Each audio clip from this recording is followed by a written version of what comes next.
네, 5월 23일부터 5월 27일까지 경제신문을 읽어줘 시작하겠습니다. 목차는 부동산, 경제금융, 주식, 종합면. 부동산부터 GTX 롤러코스터 집값 인덕원 동탄 뚝. 지난해 급등 후 급락, 금리 오르자 매수심리 위축. 인덕원 전용 84제곱미터 12억에서 8억으로, 동탄역은 10억에서 9억 5천으로, 평택, 송도 등 아파트값 또 꺾여 먼 미래 하반기도 약세 보일 듯. 광역 급행철도 GTX 신설 호재를 타고 급등한 수도권 외곽지역 아파트 가격이 급냉각기를 맞고 있다. 철길 따라 오른다는 기대감에 단기간에 수억 원씩 뛰었던 가격이 올해는 다시 수억 원씩 떨어지는 롤러코스터 양상을 보이고 있다. 경기 안양 일부 지역 아파트 가격이 지난해 대비 2억에서 4억씩 하락했으며 평택, 동탄, 인천, 송도 등은 가격 하락 후 최근 2개월간은 아예 거래가 멈춰서 있다. 눈앞에 닥친 금리 인상 여파가 개통까지 시일이 소요되는 GTX의 장기 교통 호재를 앞두고 있다는 분석이 나온다. 인덕원 9개월 만에 4억 원 뚝. 이거 실제로 증여할 수도 있습니다. 23일 부동산 빅데이터 업체 아실에 따르면 경기 안양시 푸른마을 인덕원 대우아파트 전용 면적 84제곱미터 가격은 지난해 8월 12억 4천만 원을 최고가로 찍었다가 이달 초 8억 3,700만 원으로 급락했다. 불과 9개월 만에 4억 원이 하락했다. 근데 GTX라고 해가지고 다 떨어지지가 않아요. GTX 제가 2019년도에 매도를 한 물건이 있는데 그거는 구성역에 있는 그것도 벽산 아파트인데요. 2016년도에 한 6월인가 7월에 제가 그걸 한 3억 3,400에 매입을 했는데 2019년도에 매도를 해서 6억 3천에 매도를 했어요. 근데 지금 보니까 한 1년간은 한 10억 정도 해서 왔다 갔다 하더라고요. 아직까지 검색을 했을 때는 그렇게 뭐 떨어졌다는 거는 보이질 않아요. 가끔씩 뭐 급매물이라 해가지고 9억 5천까지 뭐 좀 다운된 물건이 있긴 한데 한 8억 5천? 근데 아직까지는 뭐 이렇게 급격하게 하락되는 거를 아직 못 봤습니다. 그러니까 GTX 역이라 하더라도 지역에 따라 다를 수 있다 라고 설명을 드릴 수 있겠습니다. 다른 GTX 수요 예상 지역들도 10개가 싣고 있다. 지난해 고점을 찍고 올해 초 하락한 뒤 매수 심리가 위축되면서 최근 2, 3개월간 거래가 자취를 감췄다. 윤석열 대통령 후보 시절 GTX C 노선을 연장하겠다고 하면서 기대를 모은 곳들의 역세권 아파트도 보합세다. 다른 노선 수혜 지역도 분위기가 싸늘하다.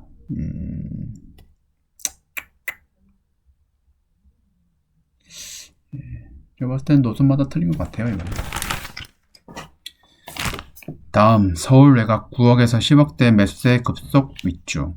기준금리 0.25%포인트 상승. 7월부터 1월까지 DSR 규제 주택담보대출 금리 연 7% 예고. 1억 이자 월 33만원에서 58만원. 서울 아파트값 3주 연속 보합. 절세 매물의 경기 인천은 하락세. 금리 집값 영향 적을 것 반론도. 근데 집값이 금리에 영향이 별로 없을 수가 없거든요. 제가 봤을 땐 내년부터 떨어져가지고 한 4, 5년간은 계속 보합세일 것 같아요. 뭐 재건축 이런 게 제대로 공급이 되기만 한다면.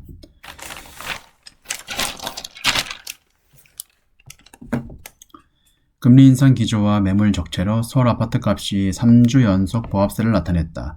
한국은행이 이날 기준금리를 0.25%포인트 올리면서 시장의 관망세는 더욱 짙어질 전망이다.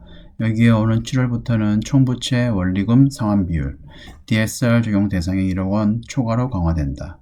금리 부담이 커지는 가운데 자금 마련까지 한결 어려워지면서 부동산 거래가 더욱 위축될 것이라는 관측이 나온다. 이런 경우에는 만약에 아파트 값이 떨어지거나 뭐 부동산 값이 떨어지는 거를 확인할 수 있는 지표로 부동산 경매 낙찰률을 확인할 수 있습니다. 수원 같은 경우에는 이게 유찰될 때마다 70%씩 떨어지거든요. 그래서 예를 들어서 한 번 유찰이 되면 70%, 그 다음엔 77에 49, 49%. 서울 3주째 매수 매도 힘겨루기. 26일 한국부동산원에 따르면 서울 아파트 가격은 3주째 보합세로 이어갔다. 대통령 집무실 이전 호재가 있는 용산구 0.05%는 9주 연속 상승세가 지속됐다. 서초구와 강남구는 각각 0.04%, 0.02% 올랐다.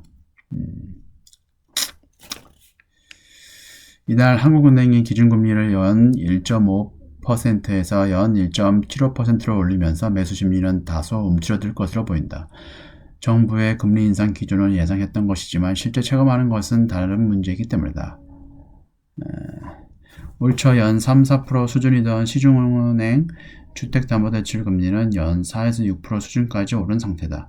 한국은행이 연내 기준금리를 연 2.5%까지 올릴 경우 대출금리는 최고 연 6, 7%대로 떨어질 전망이다.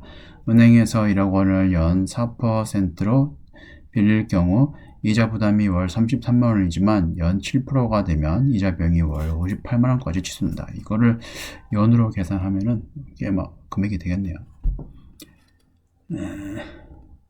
금리 인상의 영향이 제한적일 것이라는 의견도 적지 않다.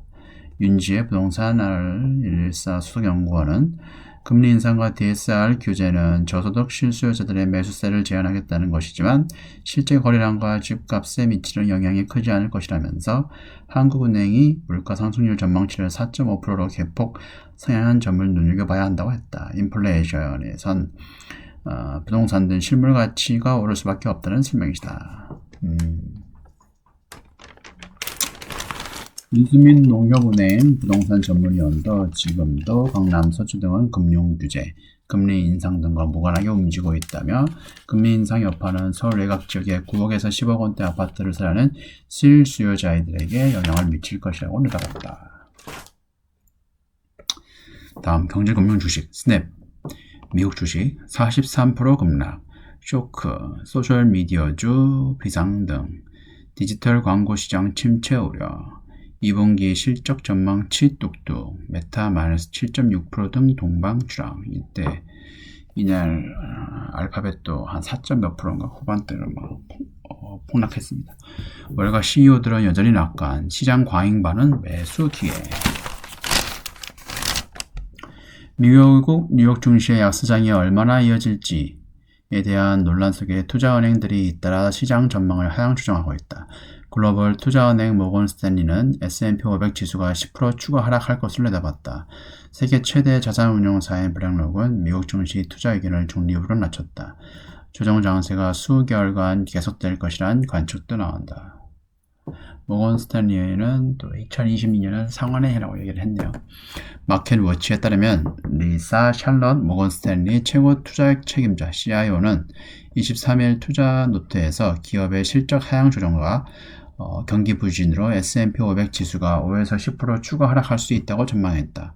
23일 종가 기준 S&P 500 지수는 3,973.75로 연초 고점 대비 17.15% 떨어졌다. 여기서 10% 더 하락하면 3,500선까지 밀리는 셈이다. 이제 상황이 바뀌고 있다. 급격한 인플레이션과 우크라이나 전쟁 영향으로 1분기 부진한 실적을 발표한 기업이 늘었다. 2분기와 연간 실적 가이던스를 낮추는 기업도 많아졌다. 아마존의 1분기 매출 증가율은 2001년 닷컴 버블 붕괴 후 21년 만에 가장 낮았다. 블랙록 같은 경우에는 페드 기조 바뀌어야 반등. 블랙록은 이날 미국 주식시장에 대한 투자 의견을 비중 확대해서 중립으로 낮췄다. 블랙록은 세계 최대 규모 펀드를 운영하는 회사다. 1분기 말 운용 자산은 9조 5,695억 달러, 약 1경 2천억 원에 이른다. 페드의 기준금리 인상과 중국의 봉쇄 정책에 따른 경제 성장률 둔화가 블랙록의 투자 의견을 낮춘 이유다. 긴축 기조가 이어지고 시장이 이를 믿는 한 위험 자산이 반등할 것이라는 근거를 찾기는 없다고 설명했다. 제로 코로나 정책에 따른 중국 경기 위축의 파전도 클 것을 예상한다. 지금 리커창이 지금 너무 중국 같은 경우에 제로 코로나로 해가지고 봉쇄 정책을 한다고 시진핑을 까고 있지만 리커창은 내년에 임기를 달하기 때문에 매가리가 없습니다. 미국 상장사들은 주가 부양을 위해 자사주 매입에 나서기 시작했다. S&P 500 편입 종목 중 1분기 실적을 발표한 상장사는 현재까지 한 2,700억 달러치 자사주를 매입했다. 지난해 같은 기간에 대비해 58% 늘어난 규모다. 우리나라도 국장도 좀 자사주를 매입하고 자사주 공급을 하고 이래야 되는데 이러니까 우리나라 주식의 디스카운트를 받을 수밖에 없는 것 같습니다.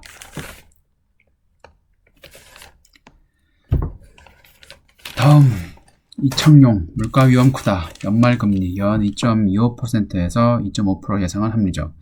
금리 0.25%포인트 올려 연 1.75%. 15년 만에 2달 연속 금리 인상. 이총재 당분간 물가 5%대 전망. 통화정책은 인플레 관리에 중점. 연내 금리 두세 차례 추가 인상 시사. 한미 간 금리 역전 용인도 내비쳐 한국 상황 볼 때 감내할 수준. 현재까지 성장보다는 물가의 부정적 파급 효과가 크게 예상됩니다. 이창용 한국은행 총재가 강조한 말이라고 합니다. 금통위가 이날 이례적으로 기준금리 연속 인상 결정에 초강수를 내린 배경이다. 지난달 국내 소비자 물가 상승률은 4.8%로 13년 만에 가장 높은 수준까지 올랐다. 금통위는 지난달에 이어 기준금리 인상을 만장일치로 결정했다. 금리 인상 결과는 한은이 예고한 시간보다 15분 일찍 발표됐다. 곡물 가격은 인플레 내관될 수도. 이총재는 앞으로 인플레이션을 자극할 가장 큰 요인으로 국제 곡물 가격을 꼽았다. 지금까지는 우크라이나 사태 등으로 국제 유가가 물가 상승을 압박하는 측면이 컸다. 최근에는 전쟁 여파의 가뭄, 홍수 등 자연재해, 공급망 차질에 따른 식량 부족 사태로 각국의 곡물 수출 금지 움직임이 확산하고 있다.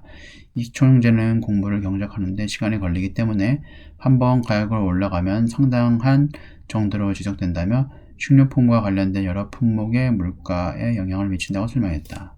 한은은 당분간 국내 물가 상승률이 5%대를 나타낼 것으로 예상하고 있다.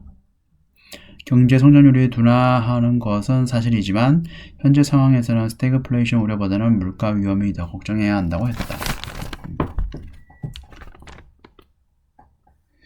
이 총재는 향후 기준금리 인상을 추가 나설 가능성을 숨기지 않았다. 인플레이션 예상치가 크게 높아졌다면서 시장에서 연말 기준금리를 연 2.25에서 2.5%로 보고 있는 건 합리적인 기대라고 생각한다고 말했다. 이 총재는 현재 금리를 중립금리, 인플레이션과 디플레이션을 유발하지 않는 기준금리 수준으로 수렴하는 게 우선이라고 말했다. 다만 구체적인 중립금리 수준을 밝히지 않았다. 여기서 중립금리는 가상의 금리라 가지고 누구도 알 수가 없습니다. 미국에 있는 중립금리든 한국에 있는 중립금리든. 이 총재는 그러나 여전히 한미 간 금리 역전을 용인할 수 있다는 뜻을 내비쳤다. 만약 중앙은행 6, 7월 빅스텝을 단행한다면 7월에는 한미 간 금리가 역전된다. 이 총재는 한국의 상황을 볼 때 금리 역전을 감내할 수 있는 수준이라고 말했다. 특정 시점에 빅스텝을 하겠다는 의미는 아니다고 설명했다. 네, 지금까지 시청해 주셔서 감사합니다.